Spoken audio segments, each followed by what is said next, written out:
এই ভিডিওতে আমি আপনাদের জানাবো যে চাকরি, সেলফ এমপ্লয়মেন্ট এবং ব্যবসা কি, কেন করবেন, তার সুবিধা অসুবিধা, এবং তার সাথে আমি কিছু বিজনেস আইডিয়াও দেব যে আপনি লো ইনভেস্টমেন্টে কি ব্যবসা করতে পারেন। আমাদের মধ্যে একটা কনফিউশন আছে, সেলফ এমপ্লয়মেন্টকে আমরা ব্যবসা বলে থাকি। এই সেলফ এমপ্লয়মেন্ট বা নিজের কর্মসংস্থান তৈরি করা আর ব্যবসা করার মধ্যে পার্থক্যটা কি? আপনি হয়তো একটা দোকান খুলে নিয়ে বসেছেন এবং সেই দোকানটা আপনি যখন থাকেন আপনি নিজেই চালান। আপনি যখন কাজটা করছেন না, দোকানটা বন্ধ রেখেছেন, তখন কিন্তু আপনার দোকানটা বন্ধ, কোনো রকম আয় হচ্ছে না। মানে আপনি নিজে যখন সরাসরিভাবে ইনভলভ আছেন তখন আপনার ব্যবসায়িক প্রতিষ্ঠানটা চলছে, আপনার আয় হচ্ছে। আপনি যখন সেখানে উপস্থিত নেই তখন কিন্তু আপনার সেখান থেকে কোনো আয় হচ্ছে না। তো এইটা হলো সেলফ এমপ্লয়মেন্ট, নিজের কর্মসংস্থান তৈরি করা। ব্যবসা এটা নয়। এটা ব্যবসায়ের বা ব্যবসা করবার একটা প্রাথমিক পদক্ষেপ, কিন্তু ব্যবসাটা হলো আপনি সেখানে উপস্থিত থাকেন বা না থাকুন, যাই হোক না কেন, আপনার ব্যবসাটা কিন্তু চলতে থাকবে। এবং আপনার নিজে যখন সেখানটায় কিছু না করেও ব্যবসাটা চলবে, তখন সুবিধাটা হয় আপনি হয়তো আপনার যে সময়টা বাঁচিয়ে নিলেন সেটাকে আপনি অন্য কাজে ব্যবহার করতে পারেন। তো এইটা হলো সেলফ এমপ্লয়মেন্টের সঙ্গে ব্যবসার মূল পার্থক্য। আমরা অনেকেই আছি নিজেরা ব্যবসা বা নিজেরা কাজ করি এবং নিজেদের বিজনেসম্যান বলি, তা নয়। আপনি ধরুন একজন বড় ব্যবসায়িক মানুষের কথা ভাবুন, সাপোজ আম্বানির কথাই ভাবুন। তিনি প্রত্যেকটা রিলায়েন্সের দোকানে তিনি কিন্তু উপস্থিত থাকেন না, তার কর্মচারীরা সে ব্যবসাটা করে দেয়।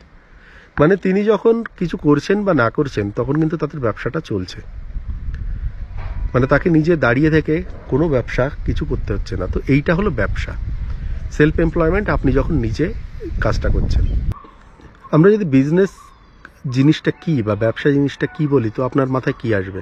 আপনার কি মনে হয় যে ব্যবসা মানে শুধুমাত্র প্রফিট করা?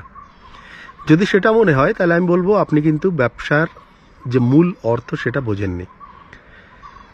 ব্যবসার মূল অর্থ যেটা হয় যে আপনি আপনার সংস্থা হতে পারে, তাদের মাধ্যমে সমাজকে বা আপনার গ্রাহকদের একটা সার্ভিস বা কোনো প্রোডাক্ট দিচ্ছেন, এবং এর মাধ্যমে মানে একটা ট্রানজ্যাকশান করছেন, এর মাধ্যমে আপনারা দুপক্ষই লাভবান হচ্ছেন, এবং এই ট্রানজ্যাকশানটা হচ্ছে আর্থিকভাবে।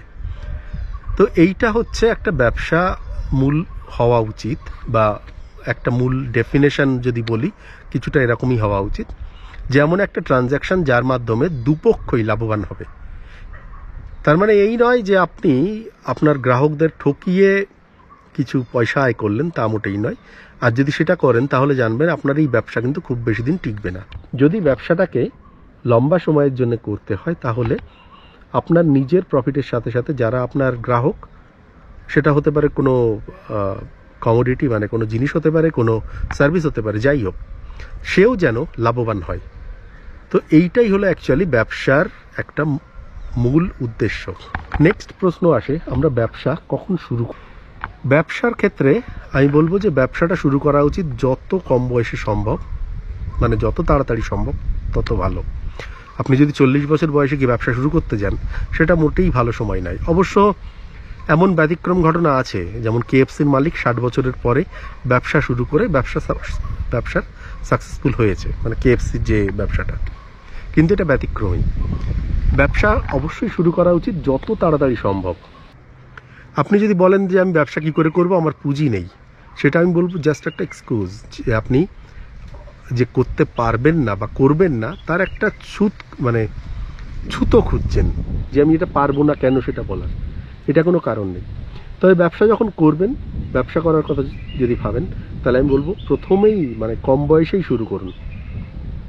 সেটা হতে পারে 15-16 বছর বয়স থেকে 30 বছর বয়স পর্যন্ত। আমি কখনোই বলবো না আপনি নতুন ব্যবসা শুরু করুন 35-40-এর পরে। যদি আপনার অল্টারনেট অপশান থাকে কিছু, তাহলে করতে পারেন। ফলে আপনার যদি বিকল্প ব্যবস্থা থাকে তাহলে আপনি করতে পারেন। যদি আপনার পরে কমপ্লিটলি নির্ভরশীল হয় তাহলে একটু বয়সে গিয়ে ব্যবসাটা করা কিন্তু কঠিন হয়ে যায়।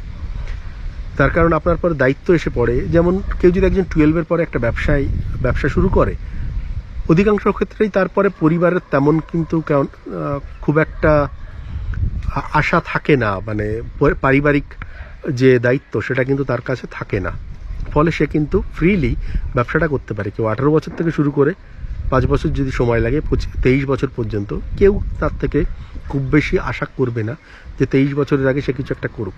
কিন্তু সে যদি 25 বছরে শুরু করে, যদি সেটা 30 বছর হয়, তাহলে কিন্তু তারপরে সংসারের একটা দায়িত্ব এসে যায়।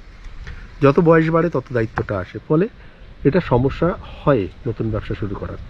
ফলে আপনার বয়স যদি কম হয় বা আপনার ছেলে মেয়ের বয়স যদি কম হয়, তাহলে আমি বলবো চাকরি না করে কিভাবে ব্যবসাটা করা যায় সেই দিকে চেষ্টা করা, কারণ তাতে ভবিষ্যৎটা ভালো। আপনি একটা চাকরি করেন, যদি ভালো চাকরি বা যদি করেন, আপনার জীবনের খুব বেশি হলে, মানে সাধারণ ছোটোখাটো চাকরি তো ছেড়েই দিলাম, ভালো চাকরিও যদি করেন তাহলে মধ্যবিত্তের ভালো চাকরি, আমি বলছি না যে আপনি সিইও হয়ে গেলেন, সুন্দর পিচাই হয়ে গেলেন, আমি সেটা বলছি না। কিন্তু সাধারণ আমাদের মতো যারা চাকরি বাকরি করে তাদের ক্ষেত্রে সারা জীবনে হতে পারে আপনার একটা থাকবার মতো জায়গা, হয়তো একটা গাড়ি, একটু মাঝে মধ্যে ঘোরা, এর বেশি কিছু হবে না। কিন্তু যদি আপনি ব্যবসা করেন, এবং আমরা যতটা খাটাখাটনি করে চাকরি করি, বা আমি নিজেও যতটা খাটাখাটনি করেছি এ পর্যন্ত, এই খাটনিটা যদি নিজের ব্যবসা হতো তাহলে তার থেকে অনেক বেশি কিছু করা সম্ভব। ফলে চাকরি নয়, ব্যবসার কথাটা ভাবুন।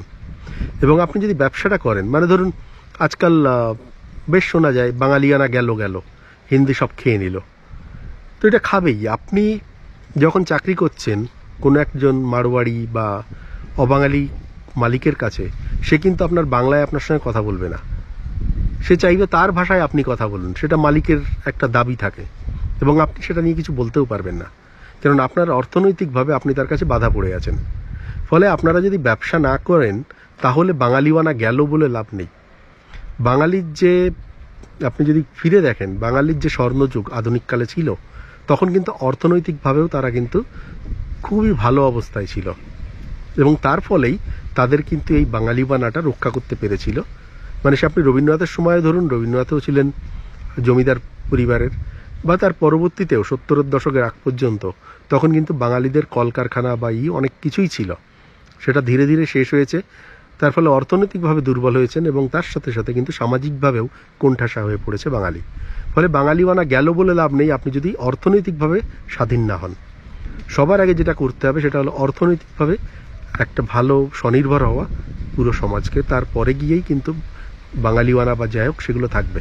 অন্যর কাছে চাকরি করলে এটা রাখা সম্ভব নয়, এবং বাংলা ভাষারও কোনো দাম থাকবে না, তখন ওই হিন্দি ইংরেজি এগুলোই করতে হবে। এ নিয়ে কান্নাকাটি করে কোনো লাভ নেই। পৃথিবীতে যা হয় সব অর্থনৈতিকভাবেই হয়, অর্থনীতিই সবার আগে থাকে।